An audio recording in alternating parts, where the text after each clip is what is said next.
Hey guys, कैसे हैं आप सब लोग। उम्मीद करता हूँ सब बहुत अच्छे होंगे दोस्तों, और आपकी पढ़ाई बहुत अच्छे से चल रही होगी। दोस्तों, आज के इस वीडियो में हम लोग रिवाइज करेंगे chapter number 5 which is time of supply. छोटा सा चैप्टर है बट बहुत इंपॉर्टेंट है। ठीक है, शुरू करते हैं। इस चैप्टर के अंदर 3 सेक्शंस हमारे को पढ़ने हैं। सेक्शन नंबर 12 बात करता है time of supply for goods, section number 13 बात करता है time of supply for service, और सेक्शन नंबर 14 बात करता है time of supply in case there is change in rate of tax. ठीक है, 3 ही सेक्शन है, तीनों सेक्शन सीजीएसटी एक्ट के। समझो, टाइम ऑफ सप्लाई हमें क्या बताता है कि हमें टैक्स का पेमेंट कब करना है। ठीक है, अब मान लीजिए किसी ट्रांजैक्शन का टाइम ऑफ सप्लाई आता है 15th ऑफ जनवरी। अब 15th ऑफ जनवरी का आप रिटर्न कब फाइल करोगे? अगले मंथ के फरवरी मंथ के 20th को। ठीक है, जब आप 3B फाइल करोगे तब आपको टैक्स का पेमेंट करना पड़ता है। सो जब भी जो भी मंथ में टाइम ऑफ सप्लाई आता है उसके नेक्स्ट मंथ के 20th को आपको टैक्स का पेमेंट करना रहता है। ठीक है, सो यहां पर देखेंगे अलग अलग केसेस में टाइम ऑफ सप्लाई कैसे डिटरमाइन होता है। सबसे पहला सेक्शन आ जाता है सेक्शन नंबर 12 सबसेक्शन 2, जो बात करता है time of supply of goods under forward charge. Forward charge क्या होता है? जहां पर सप्लायर का लाइबिलिटी होता है टू पे टैक्स टू दी गवर्नमेंट। ठीक है, सो क्या बोला है? Time of supply in case taxable under forward charge is the earliest of the following 2 dates. Earliest of the following हमें देखना कौन सा है। अगर नॉर्मल सप्लायर है, जो गुड्स को सप्लाई कर रहा है वो नॉर्मल सप्लायर है, उस केस में date of issue of invoice by the supplier or the last date on which invoice ought to have been issued in terms of section number 31।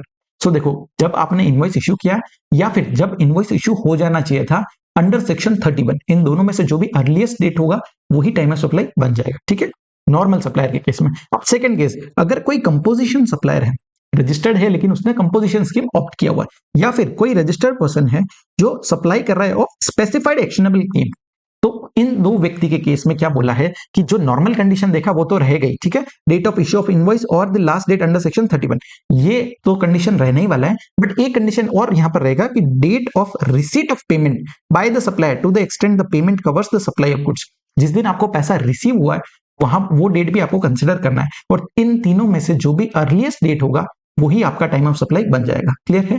सो ये जो कंडीशंस है, ये तीनों कंडीशंस पहले सबके लिए थी, लेकिन यहां पर जो है एक एग्जम्पशन नोटिफिकेशन आया, नोटिफिकेशन नंबर 66 बाय 2017।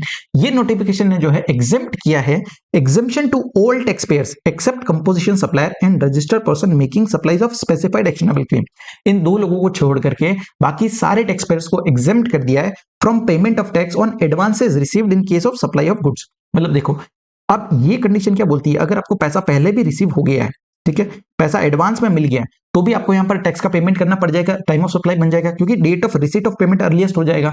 सो यहां पर एग्जम्पशन दे दिया है कि अगर आप नॉर्मल सप्लायर हो उस केस में जो है आपको ये पेमेंट का कंडीशन नहीं देखना है। सो आपके लिए सिर्फ ये 2 कंडीशंस ही देखनी है, और इन 2 में से जो भी अर्लीस्ट होगा वो आपको यहां पर जो है टाइम ऑफ सप्लाई बन जाएगा। क्लियर है? सो नोटिफिकेशन नंबर 66 आपको समझा, ये किसके लिए है? Not all tax payers except composition supplier and registered person making supplies of specified actionable claim. Next आ जाते हैं। अब देखिए, the relief of not paying GST on receipt of advance is available only in case of supply of goods. जो ये relief दिया आपको कि पेमेंट का कंडीशन आपको नहीं देखना है, ये किसके केस में एप्लीकेबल है? जहां पर आप सप्लाई कर रहे हो गुड्स का, और वो भी अंडर फॉरवर्ड चार्ज ओनली। ठीक है, अगर आप सप्लाई ऑफ सर्विस कर रहे हो तो ये एग्जम्पशन यहां पर अवेलेबल नहीं रहेगा। क्लियर है? चलो, अब नेक्स्ट हमने देखा कि date of receipt of payment भी यहां पर एक कंडीशन है। So date of receipt of payment हम कब मानेंगे? सो यहां पर बोला है date on which the payment is recorded in the books of accounts of the entity, जो कि सप्लायर है, दैट रिसीव्स द पेमेंट। मतलब देखो, सप्लायर ने अपने बुक्स में जिस दिन रिकॉर्ड किया पेमेंट को, वो डेट, या फिर और क्या बोला है, the date on which payment is credited to the entity's bank account. Credit मतलब पैसा आना। ठीक है, जो सप्लायर है जिसने गुड्स का सप्लाई किया है उसके पैसा जब उसके बैंक अकाउंट में आ जाएगा वो डेट, दोनों में से जो भी अर्लीस्ट होगा उस दिन को हम मानेंगे date of receipt of payment. ठीक है, सो क्या देखना है? बुक्स और बैंक, बुक्स और बैंक, जिस दिन बुक्स में रिकॉर्ड किया या फिर जिस दिन बैंक में पैसा आया, दोनों में से जो भी अर्लीस्ट होगा वो हम मान लेंगे date of receipt of payment. Clear है? चलो नेक्स्ट आ जाता है टाइम लिमिट। देखो, हमने क्या देखा था कंडीशन नॉर्मल सप्लायर के केस में, जिस दिन इनवॉइस इशू किया, या फिर लास्ट डेट अंडर सेक्शन 31, जिस दिन इनवॉइस इशू हो जाना चाहिए था। तो 31 के अंदर यहां पर अलग अलग सिनेरियोस दिए हुए हैं। सबसे पहले सेक्शन नंबर 31 सबसेक्शन 1 बोलता है a registered person supplying taxable goods shall issue a tax invoice. मतलब उसको कब टैक्स इनवॉइस का इशू कर देना है? बिफोर और at the time of removal of goods for the supply to the recipient. जब वो रिमूव कर रहा है गुड्स को सप्लाई करने के लिए, उस डेट तक जो है इनवॉइस इशू कर देना है। In case where there is a supply involves movement of goods, अगर गुड्स का मूवमेंट हो रहा है उस केस में जिस दिन आपने रिमूव किया गुड्स को उस दिन या उससे पहले तक आपको इनवॉइस इशू कर देना है। और अदर केसेस में क्या बोला है, डिलीवरी ऑफ द गुड्स और making goods available there of to the recipient, जिस दिन गुड्स यहाँ पर अवेलेबल कराओ के रेसिपिएंट को, उस डेट तक जो है आपको इनवॉइस इशू कर देना है। क्लियर है। नेक्स्ट यहाँ पर बोलता है सेक्शन नंबर 31 सबसेक्शन 4, जो बात करता है in case of continuous supply of goods. Continuous supply of goods का क्या होता है, जहां पर आप सप्लाई कंटिन्यूअसली कर रहे हो, ठीक है, जैसे आपके घर पे अखबार आता है, वो हर रोज यहाँ पर जो है सप्लाई कर रहा है और आपको जो है बिल कब देता है, महीने के एंड में हो गया, पीरियोडिकल स्टेटमेंट यहाँ पर इशू करता है। तो यहाँ पर डेफिनेशन भी दिया हुआ है, continuous supply of goods means a supply of goods provided or agreed to be provided continuously or on recurring basis। सो आप हर रोज अगर सप्लाई दे रहे हो तो उसको बोलते हैं continuous supply of service, continuous supply of goods, ठीक है। सो इस केस में आपको इनवॉइस कब तक इशू करना है, the invoice should be issued before और at the time of issuance of periodical statement, जब वो पीरियोडिकल स्टेटमेंट इशू करता है वो टाइम तक या उससे पहले। और दूसरा क्या बोला है, रिसीट ऑफ पीरियोडिकल पेमेंट, जब आपको पेमेंट रिसीव होता है, ठीक है। तो पीरियोडिकल स्टेटमेंट इशू क्या है, या जिस दिन पीरियोडिकल पेमेंट रिसीव हुआ उस डेट तक या उससे पहले तक आपको जो है इनवॉइस इशू कर देना है। क्लियर है। अब थर्ड केस बोलता है सेक्शन नंबर 31 सबसेक्शन 7, जो बात करता है in case of goods sent or taken on approval for sale or return. मतलब देखो, आपने कोई भी गुड्स सेल किया है और वो जो है अप्रूवल उसका बाकी है, ठीक है, जब गुड्स अप्रूव हो जाएंगे उसके बाद ही उसको सेल माना जाएगा, या फिर उसको जो है सेल्स रिटर्न भी हो सकता है। आपने फ्लिपकार्ट से कोई भी गुड्स मंगाए हैं, आपके पास 10 डेज रिटर्न पॉलिसी रहता है कि आप गुड्स को रिटर्न कर सकते हो। ऐसे केसेस में इनवॉइस कब तक इशू हो जाना चाहिए, तो बोला है invoice should be issued before और at the time of supply, जब आपने सप्लाई किया उससे पहले या वो टाइम तक। और दूसरा क्या बोला है, 6 month from the date of removal, जब गुड्स को रिमूव किया उसके 6 महीने के अंदर अंदर आपको जो है इनवॉइस इशू कर देना। विचएवर इज जो अर्लियर रहेगा वही आपको यहाँ पर डेट लेना है। सो अब देखो, नॉर्मली जनरल केसेस में क्या होता है, जब भी आप फ्लिपकार्ट पे से कोई भी बाय करते हो और रिटर्न पॉलिसी अगर है तो क्या होता है, before eight the time of supply, जब सप्लाई हुआ वही यहाँ पर अर्लीस्ट होगा और उस डेट पे जो है आपको इनवॉइस दे दिया जाता है। क्लियर है। सो तीनों सिनेरियोस आपको समझा, इनवॉइस कब तक इशू करना है। इस अगर जो है इनवॉइस 31 सेक्शन नंबर 31 के अकॉर्डिंगली इशू हो गया है तो ये डेट और date of issue of invoice दोनों में से जो अर्लीस्ट होगा वही time of supply of goods कहलाएगा अंडर फॉरवर्ड चार्ज। क्लियर है। अब देखो नेक्स्ट यहाँ पर एक प्रोवाइजो दिया हुआ है, proviso to section number 12 subsection 2। ये बोलता है एक्सिस पेमेंट अप टू, अगर आपको 1000 रुपीज तक का एक्सिस पेमेंट रिसीव होता है तो option of taking invoice date as time of supply. अब देखो, आपका मान लीजिए मैंने कोई गुड्स को सप्लाई किया, ठीक है, और गुड्स का वैल्यू था 9700, तो जिसको मैंने सप्लाई किया उस रेसिपिएंट ने मुझे जो है लमसम अमाउंट 10,000 का पे कर दिया। 300 रुपए जो है 300 रुपीज उसने मुझे एक्स्ट्रा पे कर दिया कि आगे जब भी ट्रांजेक्शन होगा हम उस अमाउंट को एडजस्ट कर लेंगे। ठीक है, ये नॉर्मल प्रैक्टिस है, बिजनेस में ऐसा होता रहता है। तो अगर आपको जो है कुछ पैसा एक्सेस रिसीव हो गया और वो पैसा अप टू 1000 है, तो यहां पर जो है एक बोला है कि आपके पास ऑप्शन है कि आप जो है इनवॉइस डेट ही टाइम ऑफ सप्लाई ले सकते हो। क्योंकि हमने कंडीशन क्या देखा था कि जब आपको पेमेंट का कंडीशन भी यहां पर दिया हुआ है, ठीक है, जिस दिन इनवॉइस इशू हुआ वो डेट, या फिर जिस दिन इनवॉइस इश्यू हो जाना चाहिए अंडर सेक्शन 31, या फिर थर्ड कंडीशन क्या है, जिस दिन आपको पेमेंट रिसीव हुआ। तो तीनों कंडीशन, और यहां पर आपको क्या होगा, 300 के लिए पेमेंट पहले ही रिसीव हो गया तो वही आपका टाइम ऑफ सप्लाई हो जाएगा। इसलिए यहां पर जो है एक ऑप्शन दे दिया कि आप जो है जिस दिन इनवॉइस इशू किया वो डेट यहां पर ले सकते हो। अब फॉरवर्ड चार्ज के अंदर चूंकि ये नोटिफिकेशन आया और एग्जाम्पशन दिया हुआ है पेमेंट की कंडीशन का, तो ये पेमेंट की कंडीशन हमें माननी नहीं है, तो प्रैक्टिकली जो है ये ऑप्शन यहां पर जो है कोई रेलेवेंट नहीं रहता है। क्लियर है। सो since GST on supply of goods is payable only on the basis of issuance of invoice, this provision is practically irrelevant for the supply of goods। ठीक है, तो अगर आपको अप टू 1000 रुपीज तक एक्स्ट्रा मिलता है तो आप उसका इनवॉइस डेट ही टाइम ऑफ सप्लाई ले सकते हो। आई होप आपको सेक्शन 12 सबसेक्शन 2 समझा है। नेक्स्ट आ जाते हैं time of supply of goods under reverse charge, section 12 subsection 3। Reverse charge क्या होता है, जहां पर रेसिपिएंट का लायबिलिटी होता है गवर्नमेंट को टैक्स का पेमेंट करने का। क्लियर है। अब इस केस में क्या बोला है कि आपको टाइम ऑफ सप्लाई कौन सा होगा, so earliest of the following dates, तीन कंडीशंस दी है, तीनों में से जो अर्लीस्ट होगा वो डेट यहां पर टाइम ऑफ सप्लाई माना जाएगा। पहला कंडीशन बोलता है the date of receipt of goods, जिस दिन रेसिपिएंट ने गुड्स को रिसीव किया। दूसरा the date of payment, date of payment क्या होता है, जिस दिन आपने जो है date of payment as entered in the books of accounts, जिस दिन बुक्स ऑफ अकाउंट्स में एंट्री किया, या फिर जिस दिन आपका पैसा जो है डेबिट हो जाता है बैंक अकाउंट में। हमने पहले देखा था date of receipt of payment. Date of receipt of payment में क्या देखा, जिस दिन सप्लायर अपने बुक्स में रिकॉर्ड कर लेता है या फिर जो है पैसा क्रेडिट हो जाता है। सेम यहां पर दिया हुआ है, अगर आप डेट का पेमेंट कर रहे हो, ठीक है, तो पेमेंट के केस में क्या देखना है, जिस दिन यहां पर बुक्स ऑफ अकाउंट्स में एंट्री करता है, ठीक है, बुक्स ऑफ अकाउंट्स में एंट्री करता है बाय द रेसिपिएंट, और दूसरा जिस दिन आपके अकाउंट से पैसा डेबिट हो जाता है। दोनों में से जो अर्लीस्ट रहेगा वो डेट ऑफ पेमेंट का डेट माना जाएगा। सो दो कंडीशंस कौन सा है, पहला जिस दिन आपको गुड्स रिसीव हो जाता है, दूसरा डेट ऑफ पेमेंट, और तीसरा बोला है 31st day from the date of issue of invoice, or any other document by whatever name called in lieu thereof by the supplier. ठीक है, जिस दिन आपने इनवॉइस इशू किया उसका 31st डे। सो 3 कंडीशन ध्यान रखना है, गुड्स रिसीव हो गए उस दिन, दूसरा पेमेंट करा उस दिन, और तीसरा 31st day from the date of issue of invoice. इन तीनों में से जो भी अर्लीस्ट डेट होगा वही आपका टाइम ऑफ सप्लाई मान लिया जाएगा। ठीक है, अगर रिवर्स चार्ज मैकेनिज्म का केस है, ये 31st डे का जो कंडीशन है ये फॉरवर्ड चार्ज के अंदर नहीं, ये रिवर्स चार्ज के अंदर ही है। ठीक है, तो ध्यान रखना। अब नेक्स्ट क्या बोला है, provided that where it is not possible to determine the time of supply under clause A B और सी, मतलब इन ए बी सी के हिसाब से अगर टाइम ऑफ सप्लाई आप डिटरमाइन नहीं कर पा रहे हो, उस केस में आपको टाइम ऑफ सप्लाई क्या लेना है, the date of entry in the books of accounts of the recipient of the supply. मतलब देखो, जिस दिन यहाँ पर जो रेसिपिएंट ऑफ सप्लाई है उसके बुक्स में जिस दिन एंट्री होता है वही डेट आपको ले लेना है। क्लियर है? चलो नेक्स्ट आ जाता है time of supply of vouchers exchangeable for goods, section number 12 subsection 4। Vouchers क्या होता है? वाउचर्स एक तरह का इंस्ट्रूमेंट होता है। ठीक है, vouchers means an instrument where there is an obligation to accept it as a consideration. ये एक कंसीडरेशन का काम करता है। एक एग्जांपल से समझते हैं। मान लीजिए मैं शॉपिंग करने गया, ठीक है, पीटर इंग्लैंड के शोरूम में गया, वहां से मैंने शर्ट्स खरीदे। वहां पर ऑफर चल रहा था कि अगर आप 5,000 से ज्यादा की खरीदी करते हो तो आपको 1,000 रुपीज का वाउचर्स दिए जाएंगे। तो आप जब भी अगली बार जब शॉपिंग करने आओगे तो वो 1,000 रुपीज से जो है आप कोई भी अगला शर्ट ले सकते हो। ठीक है, तो यहाँ पर क्या हुआ, वाउचर्स क्या काम कर रहा है, कंसीडरेशन का काम कर रहा है। अगली बार जब मैं वो 1,000 रुपए का वाउचर लेकर के जाऊंगा तो उसके बदले में मुझे शर्ट मिल जाएगा। सो वो पैसों का काम कर रहा है, कंसीडरेशन का काम कर रहा है। ठीक है, सो वाउचर्स के केस में टाइम ऑफ सप्लाई क्या होगा, तो 2 सिनेरियोस दिए हुए। पहला बात करता है where supply is identifiable at that point. मतलब देखो, अगर सप्लाई आइडेंटिफाइबल है कि उन वाउचर से मैं क्या खरीदने वाला हूं। अब जैसे मेरे एग्जांपल में क्या था, मैंने शर्ट का यहाँ पर वाउचर्स मुझे मिले हैं, तो मैं अगली बार जाऊंगा तो मुझे क्या मिलेगा, पीटर इंग्लैंड का शर्ट ही मिलेगा। सो इस केस में सप्लाई आइडेंटिफाइबल है। अगर आइडेंटिफाइबल है उस केस में date of issue of voucher, जिस दिन वो वाउचर इश्यू किया था वही डेट आपको टाइम ऑफ सप्लाई ले लेना है। दूसरा, अगर जो है सप्लाई आइडेंटिफाइबल नहीं है, ठीक है, मान लीजिए मुझे कोई फूड कूपन मिला है, अब मैं अगली बार जाऊंगा और क्या फूड खरीदूंगा वो अभी आइडेंटिफाइबल नहीं है। ठीक है, या फिर आपके अमेजोन के वाउचर्स हो गए, अब आप उस वाउचर से क्या खरीदोगे अभी सप्लाई आइडेंटिफाइबल नहीं है। उस केस में टाइम ऑफ सप्लाई क्या लेना है, the date of redemption of voucher. जिस दिन आप वाउचर को रिडीम करोगे वो डेट आपका टाइम ऑफ सप्लाई बन जाएगा। क्लियर है? तो वाउचर्स के केस में क्या ध्यान रखना है, अगर सप्लाई आइडेंटिफाइबल है तो जिस दिन वाउचर्स को इश्यू किया वो डेट, अगर सप्लाई आइडेंटिफाइबल नहीं है उस केस में जिस दिन आप वाउचर्स को रिडीम करोगे वो डेट आपका टाइम ऑफ सप्लाई बन जाएगा। क्लियर है? Section 12 subsection 4। अब आ जाता है नेक्स्ट सेक्शन 12 सबसेक्शन 5।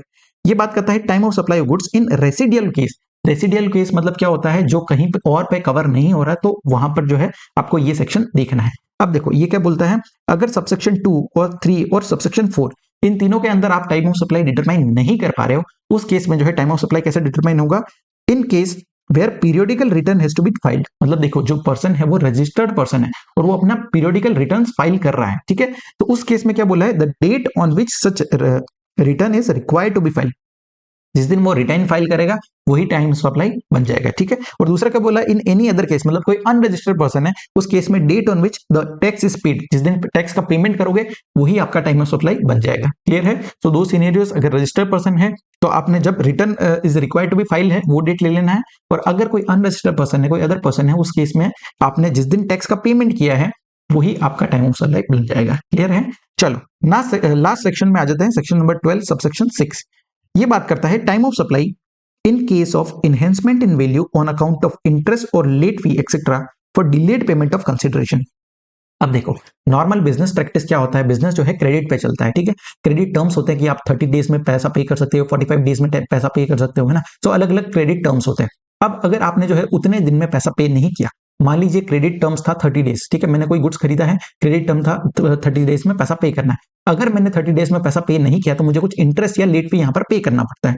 ये नॉर्मल बिजनेस प्रैक्टिस रहता है। सो जो इंटरेस्ट और लेट फी है उसका टाइम ऑफ सप्लाई कैसे डिटरमाइन होगा वो बात करता है सेक्शन 12 सबसेक्शन 6। ठीक है, सो एक एग्जांपल लेते हैं, मैंने कोई गुड्स खरीदे हैं 1 लाख रुपीस के और क्रेडिट टर्म्स था कि 30 डेज में पैसा पे करना है। अब मैंने 30 डेज में पैसा पे नहीं किया, बाद में पैसा पे किया, तो इसलिए जो है सामने वाले ने मुझसे 1,05,000 यहाँ पर पैसा चार्ज किया।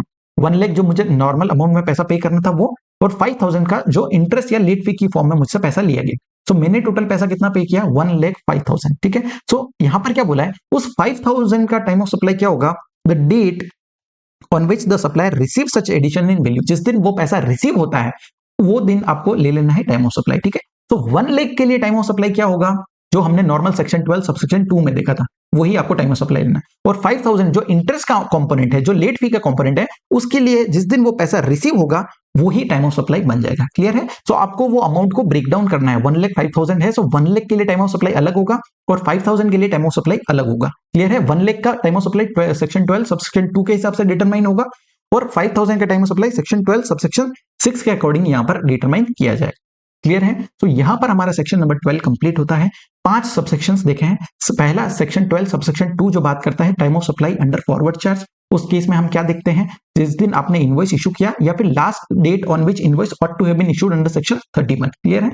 उसके बाद सेक्शन 12 सबसेक्शन 3 देखा हमने, जो time of supply of goods under reverse charge की बात करता है। 3 कंडीशंस थी। पहला, जिस दिन आपको गुड्स रिसीव हो जाता है। दूसरा, जिस दिन आपने जो है पैसा पे कर दिया, डेट ऑफ पेमेंट। और थर्ड क्या था, 31st day from the date of issue of invoice. इन तीनों में से जो भी अर्लीस्ट होगा वो डेट आपका टाइम ऑफ सप्लाई बन जाएगा। उसके बाद सेक्शन 12 सबसेक्शन 4 बात करता है वाउचर्स के केस में। वाउचर्स के केस में अगर सप्लाई आइडेंटिफाइबल है तो आपका जो है जिस दिन वाउचर्स इशू है वही टाइम ऑफ सप्लाई बन जाएगा। अगर आइडेंटिफाइबल नहीं है, कोई अदर केस है, उस केस में जिस दिन आप रिडीम कराओगे वाउचर्स को वो आपका टाइम ऑफ सप्लाई बन जाएगा। नेक्स्ट हमने देखा सेक्शन नंबर 12 सबसेक्शन 5 जो रेसिडुअल केस है। रेसिडुअल केस में देखना है, अगर पीरियोडिकल रिटर्न्स फाइल कर रहे हो तो the date on which such return is required to be filed. और अगर अनरजिस्टर्ड पर्सन रिटर्न फाइल नहीं कर रहा, उस केस में जिस दिन टैक्स का पेमेंट करता है वही टाइम ऑफ सप्लाई बन जाएगा। नेक्स्ट सेक्शन 12 सबसेक्शन 6 बात करता है इंटरेस्ट और लेट फीस। इंटरेस्ट और लेट फीस के केस में जब वो एक्चुअल में रिसीव होते हैं वही डेट को टाइम ऑफ सप्लाई मान लिया जाता है। क्लियर है? आई होप आपको सारे जो सेक्शंस है वो याद हो रहे हैं। नेक्स्ट आ जाते हैं सेक्शन नंबर 13 जो बात करता है time of supply for service. सबसे पहला सेक्शन 13 सबसेक्शन 2। अब देखो सेक्शन 13 और सेक्शन 12 काफी सिमिलर है, सो हम साथ में लिंक करते हुए चलेंगे। क्लियर है? पहला बात करता है सेक्शन 13 सबसेक्शन 2 जो time of supply of services under forward charge. तो यहां पर बोला है earliest of the following dates. 3 scenarios यहां पर दिए हुए हैं। ठीक है? तो हमारे को देखना है अर्लीस्ट डेट जो होगा वही टाइम ऑफ सप्लाई बनेगा। पहला बोला है if the invoice issued with in the period prescribed under section 31। मतलब अगर इनवॉइस जो है वो टाइम पे इशू हो जाता है, जो टाइम लिमिट सेक्शन 31 के अंदर बताया गया है, उस टाइम पे अगर इनवॉइस इशू कर देते हो तो कंडीशन क्या होगा, date of issue of invoice, जिस दिन इनवॉइस इशू किया, और the date of receipt of payment whichever is earlier. दोनों में से जो अर्लियर होगा वो डेट आपको ले लेना। ठीक है? नेक्स्ट, अगर इनवॉइस जो है इशू नहीं होता है within the prescribed period under section 31, उस केस में क्या लेना है, date of provision of service. Provision of service क्या होता है, जिस दिन आप सर्विसेज दे रहे हो, रेंडर कर रहे हो, डिलीवर कर रहे हो सर्विस को। ठीक है? So the date of provision of service or the date of receipt of payment whichever is earlier will be the time of supply। और थर्ड केस क्या बोला है, in a case where the provision of clause A और clause B do not apply, मतलब A और B दोनों ही apply नहीं हो रहे, उस केस में क्या लेना है, date on which the recipient shows the receipt of service in his books of accounts.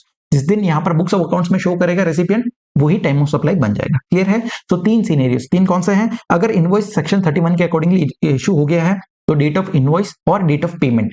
Second case क्या है, अगर इनवॉइस इशू नहीं होता अंडर सेक्शन 31, उस केस में डेट ऑफ पेमेंट और provision of service whichever is earlier. और third case में अगर ए या बी क्लोज के अकॉर्डिंगली आप टाइम ऑफ सप्लाई डिटरमाइन नहीं कर पा रहे हो, तो जिस दिन रेसिपिएंट ने अपने बुक्स ऑफ अकाउंट्स में शो किया है वही यहां पर डेट आपको ले लेना है टाइम ऑफ सप्लाई का। क्लियर है? चलो नेक्स्ट, यहां पर प्रोवाइजो दिया हुआ है, proviso to section number 13(2). Same proviso है कि अगर आपको एक्सेस पेमेंट मिलता है अप टू ₹1000 तक का, तो आपके पास ऑप्शन है for taking the invoice date as time of supply. मतलब आपको डेट ऑफ पेमेंट का कंडीशन देखने की जरूरत नहीं है। क्लियर है? तो हमने ये एक्सेस पेमेंट का कंडीशन कहां देखा, पहला देखा था सेक्शन 12 सबसेक्शन 2 के अंदर, जो बात करता है time of supply of goods under forward charge, और दूसरा बात करता है सेक्शन 13 सबसेक्शन 2 जो बात करता है time of supply of service under forward charge. ठीक है? सो दोनों ही केसेस में यहां पर जो है एक्सेस पेमेंट का कंडीशन आपको अवेलेबल रहता है। इन 2 सेक्शंस के अलावा कहीं भी एक्सेस पेमेंट का कंडीशन नहीं है। ठीक है? सो ध्यान रखना। अब नेक्स्ट आ जाता है कि भैया हमें बोला कि इनवॉइस जो है आपको सेक्शन 31 में इनवॉइस इशू हुआ कि नहीं हुआ, ये जानना जरूरी है। ठीक है? क्योंकि यहाँ पर टाइम ऑफ सप्लाई उसी से लिंक किया हुआ है। सो कब तक जो है इनवॉइस इशू हो जाना चाहिए सप्लाई ऑफ सर्विस के केस में। सो पहला दिया है section 31 subsection 2, read with rule 47। ये बोलता है the tax invoice need to be issued either before the provision of service, जब आप सर्विस दे रहे हो उससे पहले ही इनवॉइस इशू कर दो, या फिर within 30 days from the date of supply of service, जब आपने सर्विस दे दिया उसके 30 दिन के अंदर अंदर आपको इनवॉइस इशू कर देना है। ठीक है? अब ये जो 30 डेज का टाइम पीरियड है ये डेट हो जाएगा 45 डेज।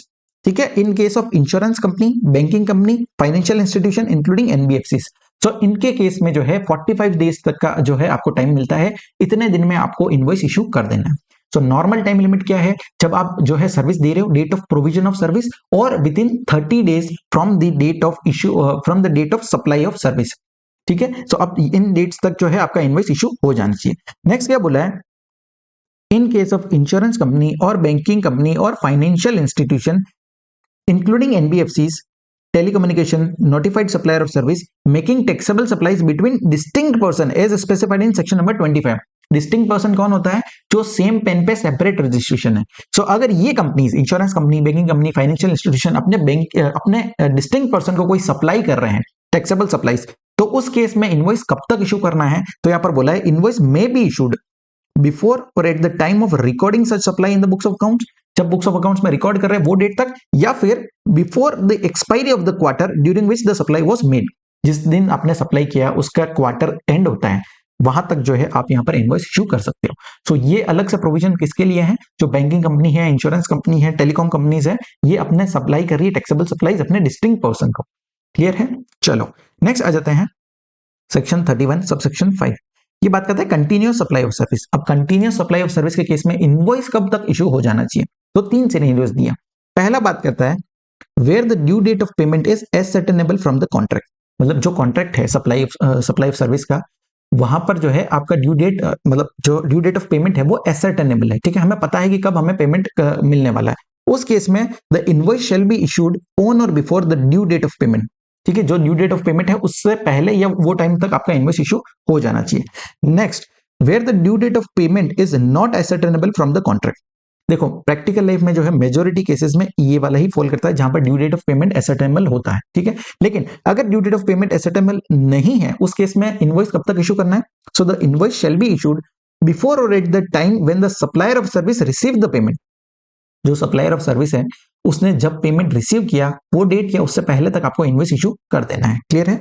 और थर्ड बोला है where the payment is link to the completion of an event, मतलब कोई इवेंट पे बेस्ड है और वो जब इवेंट कंप्लीट होगा उस पर आपका पेमेंट निर्भर करता है।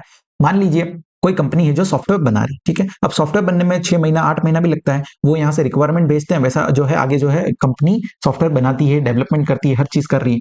सो पेमेंट कब मिलेगा, जब आप सॉफ्टवेयर पूरा कंप्लीट कर दोगे, बना दोगे, उसके बाद जो है आपको पेमेंट मिलेगा। सो यहाँ पर क्या हो रहा है, payment is link to the completion of an event, जिस दिन वो इवेंट कंप्लीट होगा उस दिन आपको पेमेंट मिलेगा। इस केस में इनवॉइस कब तक इशू करना है, the invoice shall be issued on और before the date of completion of that event. ठीक है, जब आपका जो डेट है कंप्लीशन ऑफ इवेंट का, वो डेट या उससे पहले तक आपको इनवॉइस इशू कर देना है। सो 3 सिनेरियोस देखें। पहला, अगर जो है आपका due date of payment ascertainable है तो भैया बिफोर और एट द डेट, बिफोर और on the date of due date of payment, इस दिन तक आपको इनवॉइस इशू कर देना है। सेकंड, अगर जो है आपका due date of payment ascertainable नहीं है, उस केस में आपको क्या लेना है, when the supplier of service receives the payment, वो डेट तक आपको इनवॉइस इशू करना है। और थर्ड, अगर आपका जो ड्यू डेट है पेमेंट का वो लिंक है to the completion of an event, तो उस केस में जिस दिन वो इवेंट कंप्लीट होगा उस दिन या उससे पहले तक आपको इनवॉइस इशू कर देना है। क्लियर है।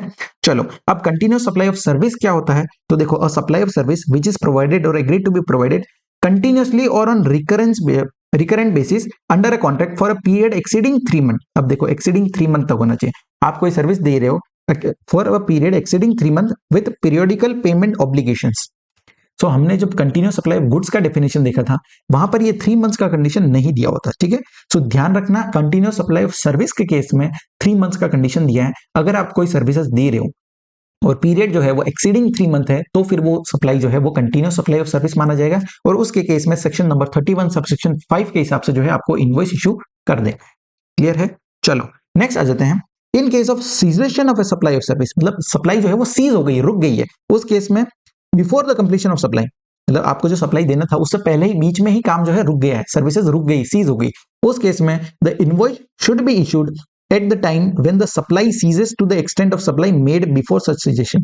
मतलब जिस दिन सप्लाई सीज हुआ उस डेट को ही जो है आपको यहाँ पर इनवॉइस इशू कर देना है। क्लियर है। तो 3 यहाँ पर हमने देखे सेक्शन 31 के अंदर कब कब आपको इनवॉइस इशू करना है। अब नॉर्मल हमारा कंडीशन क्या था, कंडीशन 3 चीजों पे ही था। अगर जो है invoice with in time limit issue हुआ है उस केस में डेट ऑफ इनवॉइस और डेट ऑफ पेमेंट। दूसरा, अगर 31 के हिसाब से इनवॉइस इशू नहीं हुआ है उस केस में date of provision of service or date of payment whichever is earlier. और थर्ड केस में अगर ए और बी के हिसाब से जो है टाइम ऑफ सप्लाई डिटरमाइन नहीं हो रहा है तो जिस दिन सप्लायर ऑफ सर्विस ने date on which the recipient shows the receipt of service in his books of accounts, ठीक है, वो डेट आपको टाइम ऑफ सप्लाई ले लेना है। क्लियर है? सेक्शन 13 सबसेक्शन 2 हमारा क्लियर है।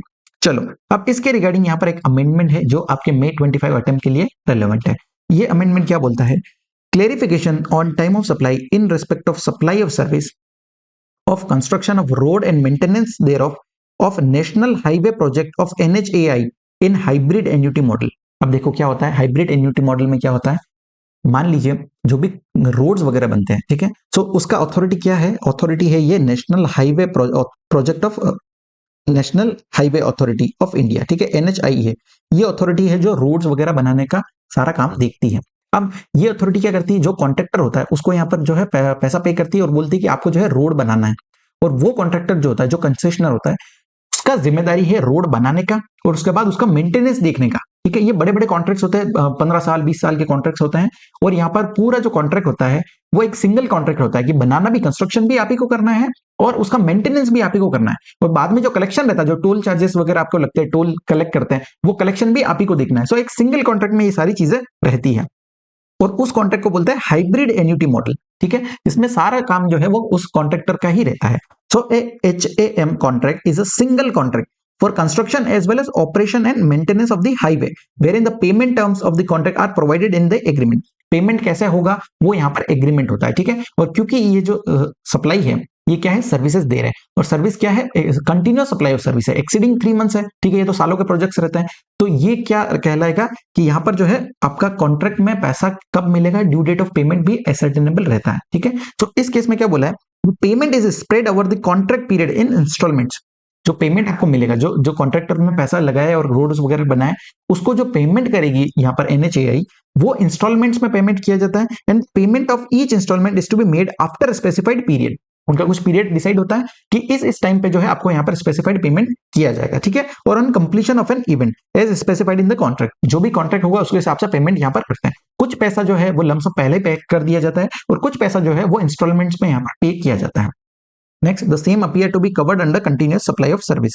ये क्या है? कंटिन्यूअस सप्लाई ऑफ सर्विस है। और कंटिन्यूअस सप्लाई ऑफ सर्विस के केस में हमने देखा सेक्शन 31 सबसेक्शन 5 के हिसाब से आपको इनवॉइस इशू करना पड़ता है। तो यहाँ पर क्या बोला है? Accordingly time of supply of service under HAM contract will be determined as per the provisions of section 13 subsection 2, ठीक है। जो हमने देखा time of supply of service under forward charge, read with section number 31 subsection 5 जो बात करता है continuous supply of service के केस में इनवॉइस कब आपको इश्यू करना है। क्लियर है? तो यहाँ पर जो है फॉरवर्ड चार्ज के अंदर यहाँ पर आपको कवर हो जाएगा सेक्शन 13 सबसेक्शन 2 के अंदर।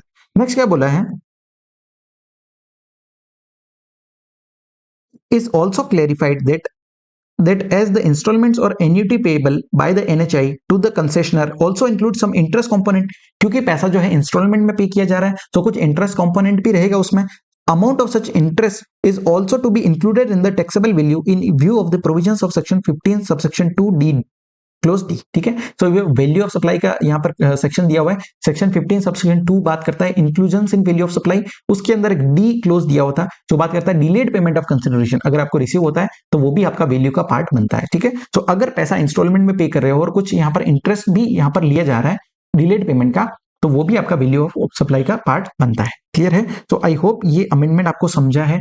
इसका टाइम ऑफ सप्लाई कैसे डिटरमाइन होगा? सेक्शन 13 सबसेक्शन 2 के हिसाब से, ठीक है। ये क्या है? एक तरह की कंटिन्यूअस सप्लाई ऑफ सर्विस है। चलो नेक्स्ट आ जाते हैं सेक्शन नंबर 13 सबसेक्शन 3।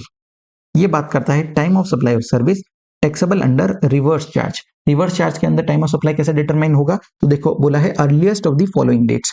दो यहाँ पर डेट दी हुए हैं। पहला बोला है डेट ऑफ पेमेंट, ठीक है। हमने time of supply of goods taxable under reverse charge के अंदर हमने क्या देखा था? सेक्शन नंबर था 12 सबसेक्शन 3। कंडीशंस थी 3। पहला date of receipt of goods, दूसरा था डेट ऑफ पेमेंट और तीसरा था 31st day from the date of issue of invoice. 3 conditions थी, तीनों में से अर्लीस्ट देखना था। सर्विस के केस में क्या बोला है? जो date of receipt of goods है वो कंडीशन यहाँ पर हट गया क्योंकि गुड्स तो है ही नहीं, ये तो सर्विस दे रहे हैं। सो वो कंडीशन नहीं है, अदरवाइज जो है सेम दिया हुआ था। पहला क्या था? डेट ऑफ जो पेमेंट। डेट ऑफ पेमेंट क्या होता है? जिस दिन आप जो है पैसा, date of payment as entered in the books of account of the recipient, ठीक है। जिस दिन बुक्स में एंट्री हुआ, बुक और बैंक यही हम देखते हैं, ठीक है। सो जिस दिन बुक्स ऑफ अकाउंट में एंट्री हुआ और दूसरा date on which payment is debited in his bank account, जिस दिन पैसा बैंक अकाउंट से डेबिट हो जाता है। इन दोनों में से जो अर्लीस्ट डेट होगा वो डेट ऑफ पेमेंट कहलाता है, ठीक है। सो डेट ऑफ पेमेंट एक कंडीशन हो गया और दूसरा बोला है 61st day from the date of issue of invoice or any other document by whatever name called in lieu thereof by the supplier. So देखो, time of supply of goods के case में हमने क्या देखा था, 31st दे दिया था, यहाँ पर 61st डे दिया है। तो ये 30 दिन जो है एक्स्ट्रा क्यों दिए हैं, क्योंकि हमने यहाँ पर पढ़ा है कि देखो आपको जो है इनवॉइस इशू करने का टाइम लिमिट दिया है कि आप जो है विद इन 30 डेज में आपको इनवॉइस इशू करना है। सो यहाँ पर 30 डेज एक्स्ट्रा दिए हुए हैं, इसलिए जो है वो 31st का हो गया 61st। क्लियर है। सो क्या कंडीशंस होगी, दो कंडीशंस आपको ध्यान रखना है, पहला डेट ऑफ पेमेंट, दूसरा 61st day from the date of issue of invoice. अगर गुड्स का केस है तो 31st डे, सर्विस का केस है तो 61st डे आपको ले लेना है। क्लियर है। ये जो डेज वाला कॉन्सेप्ट दिया है ये रिवर्स चार्ज मैकेनिज्म के अंदर ही दिया हुआ है। चलो नेक्स्ट, प्रोवाइजो क्या बोलता है, अगर it is not possible to determine the time of supply under clause A और क्लोज बी, इनके हिसाब से अगर टाइम ऑफ सप्लाई डिटरमाइन नहीं कर पा रहे हो, उस केस में time of supply shall be the date of entry in the books of accounts of the recipient of supply. Same provision हमने गुड्स में भी देखा था, जिस दिन आपका डेट ऑफ एंट्री है इन the books of accounts of the recipient, वही टाइम ऑफ सप्लाई बन जाएगा। क्लियर है। चलो नेक्स्ट, अब देखो यहां पर जो है सेक्शन 13 सबसेक्शन बात करता है time of supply of service under reverse charge. So reverse charge में कोई सप्लाई है तो यहां पर कवर हो जाएगी। अब इंपोर्ट ऑफ सर्विस जो हमने पढ़ा था, इंपोर्ट ऑफ सर्विस क्या होता है, जहां पर सप्लायर आउटसाइड इंडिया होता है, रेसिपिएंट इन इंडिया होता है और प्लेस ऑफ सप्लाई भी इन इंडिया होता है। तो अगर ये तीन कंडीशंस फुलफिल होती है तो वो ट्रांजैक्शन इंपोर्ट ऑफ सर्विस कहलाता है। तो अगर आप कोई भी सर्विस इंपोर्ट कर रहे हो तो यहाँ पर जो है जो रजिस्टर्ड पर्सन है उसको यहाँ पर टैक्स का पेमेंट करना पड़ता है रिवर्स चार्ज मैकेनिज्म में। ठीक है। तो आरचएम के अंदर वो टैक्स का पेमेंट करता है, तो उसका टाइम ऑफ सप्लाई भी इसी सेक्शन से डिटरमाइन होगा, सेक्शन 13 सबसेक्शन 3 से। तो यहाँ पर जो है एक प्रोवाइजो और दिया हुआ है और बोला है कि अगर जो है आपका सप्लाई है in case of supply bye associate enterprise. Associate enterprise क्या होता है, आपने जो है इनकम टैक्स के अंदर पढ़ा होगा। ठीक है।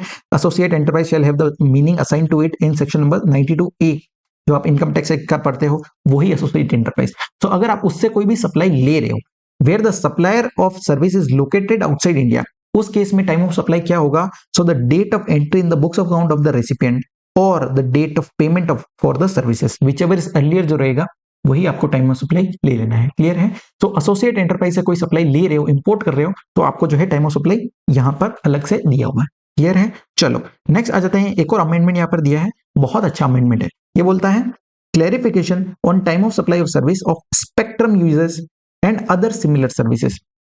अब देखो होता क्या है, गवर्नमेंट जो है वो टेंडर्स निकालती है। ठीक है। स्पेक्ट्रम के टेंडर्स होते हैं और अलग अलग कंपनीज जो है वो यहाँ पर टेंडर में बिडिंग करता है, जैसे जियो हो गया, एयरटेल हो गया, ये सब लोग बिडिंग करते हैं। अब मान लीजिए ये अंबानी जी है, अंबानी जी जाते हैं और बोलते हैं कि मुझे स्पेक्ट्रम चाहिए गवर्नमेंट से। ठीक है। तो उनको बिडिंग करना पड़ेगा और जो भी हाईएस्ट बिडर रहेगा उसको वो जो है लाइसेंस यहाँ पर राइट्स दे दिए जाते हैं स्पेक्ट्रम के।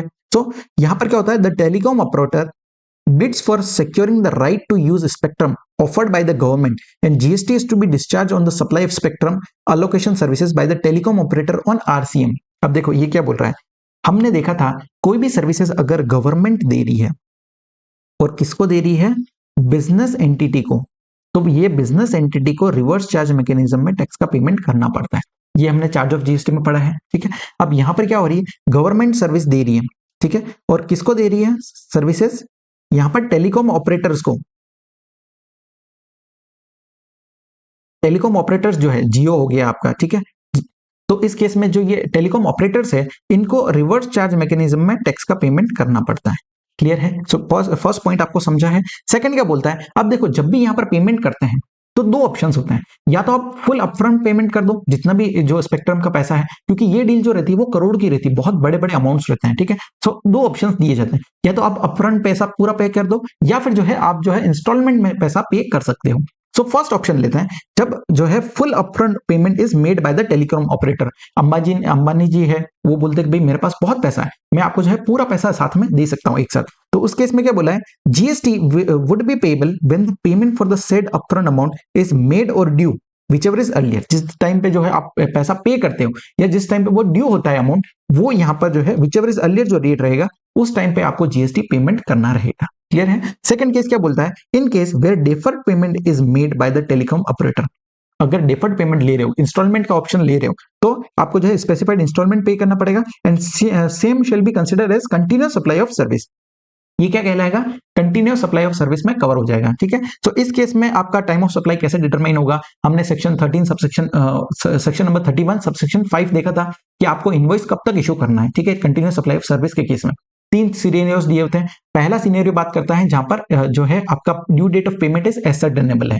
अब ये कॉन्ट्रैक्ट क्या है, इतने बड़े बड़े कॉन्ट्रैक्ट्स रहते हैं, करोड़ों के डील रहती है, सारी चीजें कॉन्ट्रैक्ट में मेंशन रहती है। तो यहाँ पर due date of payment ascertainable है, ठीक है, और due date of payment ascertainable रहता है तो उस केस में ऑन और before the due date of payment उस डेट तक आपको इनवॉइस इशू कर देना है। तो ये कवर हो जाएगा सेक्शन नंबर 31 सबसेक्शन 5 क्लोज ए के अंदर। Since the date of payment is clearly ascertainable, invoice shall be issued in accordance with the provisions of section number 31 subsection 5 clause A के अंदर, ठीक है। So as per this section, in case of continuous supply of service where the due date of payment is ascertainable from the contract, the invoice shall be issued on or before such due date of payment. Invoice कब तक issue करना है, on और before such due date of payment. Clear है। So यहाँ पर जो है टाइम ऑफ सप्लाई आपको ध्यान रखना है, ये रिवर्स चार्ज के अंदर कवर होगा और टेलीकॉम ऑपरेटर यहाँ पर जो है इसका पेमेंट करेंगे। इसीलिए सेक्शन कौन सा लगेगा, सेक्शन नंबर 13 सबसेक्शन 3, ठीक है, time of supply of service under reverse charge mechanism. अब ये जो क्लैरिफिकेशन दिया है, यही क्लैरिफिकेशन जो है बाकी जो सिमिलर ट्रांजैक्शन रहेंगे उन पर भी एप्लीकेबल होगा, ठीक है। तो अगर कोई गवर्नमेंट सर्विसेज दे रही है, कोई राइट्स दे रही है या लाइसेंस दे रही है, ठीक है, जैसे नेचुरल रिसोर्सेज को हो गया जहां पर अलोकेट कर रही गवर्नमेंट किसी सक्सेसफुल बिडर को, है ना, या फिर purchase for right to use the said natural resources over a period of time, और अगर वो केस भी अगर कंटिन्यूस सप्लाई ऑफ सर्विस का केस है तो उसका टाइम ऑफ सप्लाई भी इसके हिसाब से ही यहाँ पर डिटरमाइन किया जाएगा। क्लियर है। सो ये जो है आपको ध्यान रखना है, जस्ट क्लैरिफिकेशन दिया हुआ है, टाइम ऑफ सप्लाई कैसे डिटरमाइन होगा सेक्शन 13 सबसेक्शन 3 के हिसाब से, ठीक है। अब दो ऑप्शंस हैं, अगर आप जो है पैसा अपफ्रंट पैसा पे कर रहे हो तो आपको जो है पेमेंट कब करना है, payment for the said upfront amount is made और ड्यू whichever is earlier, इस डेट को आपको जीएसटी का पेमेंट करना है। और अगर आप इंस्टॉलमेंट का बेनिफिट लेते हो उस केस में आपका टाइम ऑफ सप्लाई जो है ये सेक्शन नंबर 31 सबसेक्शन 5 क्लोज ए के हिसाब से आपको इनवॉइस इशू करना है और उस अकॉर्डिंगली जो है आपको टाइम ऑफ सप्लाई डिटरमाइन करना है। समझा आपको। चलो नेक्स्ट आ जाते हैं सेक्शन नंबर 13 सबसेक्शन 4। ये बात करता है time of supply vouchers exchangeable for services. हमने सेम सेक्शन पढ़ा है सेक्शन नंबर 12 सबसेक्शन 4, ठीक है, जहां पर बात करते थे टाइम ऑफ सप्लाई ये सर्विस के लिए है, वो गुड्स के लिए था। सेम प्रोविजंस दिए हैं सेक्शन नंबर 13(4), 13(5) एंड 13(6), तीनों ही सेक्शन सेम टू सेम है, जो गुड्स के लिए भी दिए होते हैं सर्विस में भी सेम है। अगर आपका सप्लाई आइडेंटिफाइबल है तो date of issue of voucher, अगर आइडेंटिफाइबल नहीं है उस केस में date of redemption of voucher, तो ये डेट आपको ले लेना है। नेक्स्ट रेसिडुअल केस में क्या बोला है, अगर पीरियोडिकल रिटर्न फाइल कर रहे हो तो date on which such return is to be file, और अगर कोई अदर पर्सन है अनरजिस्टर्ड पर्सन है उस केस में date on which the tax is paid, जिस दिन टैक्स का पेमेंट करोगे वो टाइम ऑफ सप्लाई हो जाएगा। और लास्ट आपका डिलेड पेमेंट कंसिडरेशन अगर कोई रिसीव होता है तो जब वो पैसा रिसीव हुआ है date on which the supplier receive such addition in value, वही आपका टाइम ऑफ सप्लाई हो जाएगा। क्लियर है। सो ये तीनों सबसेक्शन जो है सिमिलर दिए हुए हैं जो गुड्स के लिए भी थे। मेन चीज ध्यान क्या रखना है, time of supply of goods under forward charge और time of supply goods under reverse charge, ये दो सेक्शन गुड्स के अंदर और सर्विस के अंदर भी आपको ध्यान रखना है फॉरवर्ड चार्ज में क्या टाइम ऑफ सप्लाई होगा और रिवर्स चार्ज में क्या सप्लाई होगा। क्लियर है। चलो नेक्स्ट आ जाते हैं last section of this chapter, section number 14। ये बात करता है change in rate of tax in respect of supply of goods और सर्विसेज। अब देखो आप कोई भी सप्लाई कर रहे हो और इन बिटवीन जो है आपका रेट ऑफ टैक्स चेंज हो जाता है, ठीक है। अलग अलग हमने डेट्स देखी, date of issue of invoice, date of payment, है ना। सो अलग अलग यहाँ पर ट्रांजेक्शन है और उसके बीच में अगर इन बिटवीन आपका रेट ऑफ टैक्स अगर चेंज हो जाता है उस केस में हमें कौन सा रेट लेना है और हमारा टाइम ऑफ सप्लाई क्या होगा, सो वो यहाँ पर क्लेरिफाई किया हुआ। तो पहला केस देखते हैं, इन केस ऑफ गुड्स और सर्विस और both have been supplied before the change in rate of tax, मतलब जो सप्लाई किया है वो बिफोर, मतलब ये एक चीज फ्रीज कर दिया है, ठीक है। तो आपका सप्लाई कहां हो रहा है, पहले हो रहा है change in rate of tax के। अब आपको अलग अलग सिनेरियोस दिए हुए हैं, where the invoice for the same has been issued and the payment is also received after the change in rate of tax.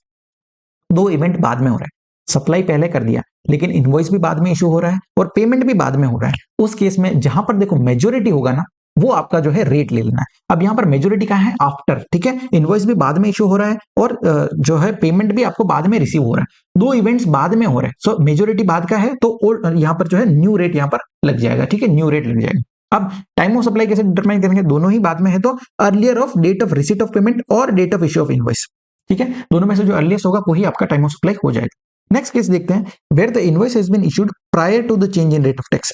Invoice पहले इशू हो गया है, सप्लाई भी पहले हो गया क्योंकि हम बिफोर वाला ही पढ़ रहे हैं, ठीक है। सो सप्लाई पहले कर दिया, इनवॉइस भी पहले इशू हो गया, लेकिन पेमेंट जो है वो आपको रिसीव हुआ है after the change in rate of tax. इस केस में क्या हो रहा है, दो इवेंट्स पहले हैं, बिफोर है, तो रेट कौन सा लगेगा, ओल्ड रेट, ठीक है। तो रेट का तो हमारे को क्लियर है, जहां मेजोरिटी होगा वही रेट लगेगा। अब टाइम ऑफ सप्लाई क्या होगा, तो जो आपका जो सप्लाई के साथ जो खड़ा है ठीक है, वो आपका टाइम ऑफ सप्लाई हो जाएगा। अब यहाँ पर सप्लाई बिफोर हुआ है, ठीक है, और सप्लाई के साथ कौन खड़ा है, इनवॉइस, इनवॉइस भी पहले इशू हो गया है, तो इस केस में date of issue of invoice will be the time of supply. Clear है। नेक्स्ट आ जाते हैं, where the payment has been received before the change in rate of tax. अब यहां पर देखो पेमेंट पहले रिसीव हो गया है, ठीक है, और इनवॉइस जो है वो after the change in rate of tax, मतलब इनवॉइस जो है बाद में इशू किया गया। दो इवेंट्स पहले हैं, सप्लाई भी बिफोर किया है, ठीक है, सप्लाई भी बिफोर किया है और पेमेंट भी बिफोर रिसीव हो गया है। मेजोरिटी कहां है, बिफोर, तो रेट कौन सा लगेगा, पुराना ओल्ड रेट, रेट तो हमारा सिंपल है। और टाइम ऑफ सप्लाई कैसे देखेंगे, तो सप्लाई के साथ कौन खड़ा है, सप्लाई बिफोर हुआ था और पेमेंट भी बिफोर रिसीव हो गया है, so date of receipt of payment will be the time of supply. Clear है। सो आपको फंडा समझा कि नहीं समझा, जो सप्लाई के साथ खड़ा होगा वो ही आपका टाइम ऑफ सप्लाई बन जाएगा। और रेट के लिए आपको देखना है मेजोरिटी किधर है, अगर मेजोरिटी बिफोर है तो ओल्ड रेट ले लो, अगर मेजोरिटी आफ्टर है तो न्यू रेट ले लो। क्लियर है। चलो सेम यहां पर दिया हुआ है, इन केस ऑफ गुड्स और सर्विस और both have been supplied after the change in rate of tax. अब देखो यहां पर क्या हो रहा है, सप्लाई आफ्टर हो रही है, वही सिनेरियोस दिए हैं। पहला, where the invoice has been issued and the payment is received before the change in rate of tax. मतलब देखो दोनों ही चीजें कहां हुई, बिफोर, इनवॉइस भी पहले हो गया है, पेमेंट भी पहले रिसीव हो गया है, और सप्लाई बाद में हुआ है। दो इवेंट पहले हैं, मतलब पुराना मेजोरिटी कहां है, बिफोर, तो ओल्ड रेट यहां पर लग जाएगा, रेट का क्लियर है। और दोनों ही अगर बिफोर है तो आपको देखना है दोनों में से अर्लीस्ट कौन है, date of receipt of payment और date of issue of invoice, whichever is earlier रहेगा वही आपका टाइम ऑफ सप्लाई बन जाएगा। ठीक है, अगर दोनों ही इवेंट पहले हैं। सेकंड केस क्या बोलता है, where the payment is received after the change in rate of tax. Payment बाद में रिसीव हुआ है लेकिन इनवॉइस जो है वो पहले ही इश्यू हो गया है। ठीक है, अब देखो सप्लाई भी बाद में हो रहा है, पेमेंट भी बाद में रिसीव हो रहा है, सिर्फ इनवॉइस पहले इशू हो गया, मेजोरिटी कहां है, बाद में, तो बाद में कौन सा रेट लगेगा, न्यू रेट। ठीक है, सो न्यू रेट हमारा हो गया। अब टाइम ऑफ सप्लाई के लिए क्या देखेंगे, सप्लाई के साथ कौन खड़ा है, सप्लाई आफ्टर हो रहा है और यहां पर जो है पेमेंट भी जो है वो आफ्टर रिसीव हो रहा है। ठीक है, सो पेमेंट सप्लाई के साथ है, so date of receipt of payment will be the time of supply. Clear है। थर्ड केस में आ जाते हैं, where the invoice has been issued after the change in rate of tax, मतलब इनवॉइस बाद में इशू हुआ है और पेमेंट जो है, पेमेंट रिसीव हो गया है before the change in rate of tax. तो इस केस में क्या हो रहा है, आपको देखना है कि सप्लाई के साथ कौन खड़ा है, सप्लाई कब हो रही है, after the change in rate of tax supply हो रहा है, उसके साथ कौन खड़ा है, इनवॉइस। ठीक है, so date of issue of invoice आपका टाइम ऑफ सप्लाई हो जाएगा। और मेजोरिटी किधर है, सप्लाई भी बाद में हो रहा है और इनवॉइस भी बाद में इशू किया जा रहा है, सो न्यू रेट आपका यहां पर लग जाएगा। क्लियर है। सो ये मेथड से अगर आप करोगे ना तो आपको बहुत सिंपल में जो है समझ आ जाएगा। ये टेबल को भी आपने देख लिया तो आपको चीजें याद हो जाएगी। क्लियर है। चलो अब यहाँ पर कुछ नोट दिया हुआ है। पहला बोलता है, in case of supply of goods by a registered person excluding composition supply, GST is to be paid on the date of issue of invoice और the last date on which invoice ought to have been issued under section 31। तो देखो हमने ये जो table देखी है ना, इसमें जहां पर भी लिखा हुआ था date of issue of invoice, ठीक है, तो आपको ध्यान रखना है अगर गुड्स का केस है, अगर time of supply of goods निकाल रहे हो तो आपको इस कंडीशन के साथ एक कंडीशन और देखना है, date of issue of invoice और the last date on which invoice ought to have been issued under section 31। तो ये दोनों कंडीशन देखनी है और इनमें से जो भी अर्लियर रहेगा वो डेट आपको लेना रहेगा। क्लियर है। चलो नेक्स्ट डेट क्या बोला है, date of receipt of payment. अब देखो date of receipt of payment क्या होता है, बुक्स और बैंक व्हिचएवर इज अर्लियर हम देखते हैं। ठीक है, या तो जिस दिन बुक्स ऑफ अकाउंट्स में एंट्री कर लिया या फिर जिस दिन आपका पैसा जो है क्रेडिट हो जाता है। ठीक है, पेमेंट की अगर बात कर रहे हो तो जिस दिन पैसा डेबिट हो जाता है। ठीक है, इन दोनों में से जो अर्लीस्ट डेट रहेगा वो हमारा डेट ऑफ जो है रिसीट ऑफ पेमेंट माना जाता है। सो यहां पर क्या बोला है, date of crediting of payment in bank account to be the date of receipt of payment. मतलब देखो जब जिस दिन पैसा क्रेडिट हुआ है बैंक अकाउंट में वही डेट आपको डेट ऑफ पेमेंट ले लेना है। कब लेना है, if such credit takes place after 4 working days of change in rate of tax. देखो जिस दिन रेट चेंज हुआ उसके बाद में 4 वर्किंग डेज के बाद अगर पैसा रिसीव हो रहा है तो आपको बुक्स नहीं देखना है। हम नॉर्मली क्या देखते हैं, date of receipt of payment के केस में बुक्स और बैंक व्हिचएवर इज अर्लियर, लेकिन बुक्स आपको नहीं देखना है। जिस दिन पैसा क्रेडिट होता है आपके बैंक अकाउंट में वही डेट आपका date of receipt of payment बन जाएगा, अगर पैसा आपको रिसीव होता है after 4 working days of change in rate of tax. Clear है। सो आई होप आपको समझा है। यहाँ पर 8 पेजेस के अंदर हमने पूरा टाइम ऑफ सप्लाई कंप्लीट कर लिया है। 2 अमेंडमेंट्स यहाँ पर दिए हैं, दोनों अमेंडमेंट अच्छे हैं। और इस चैप्टर के अंदर जो है time of continuous supply of service का जो केस है वो यहाँ पर इंपॉर्टेंट है, सेक्शन नंबर 31 सबसेक्शन 5। आप इसको जो है अच्छे से करना। और आई होप आपको ये वीडियो अच्छा लगा होगा, आपको समझा होगा। आज के लिए इतना ही। Thank you so much.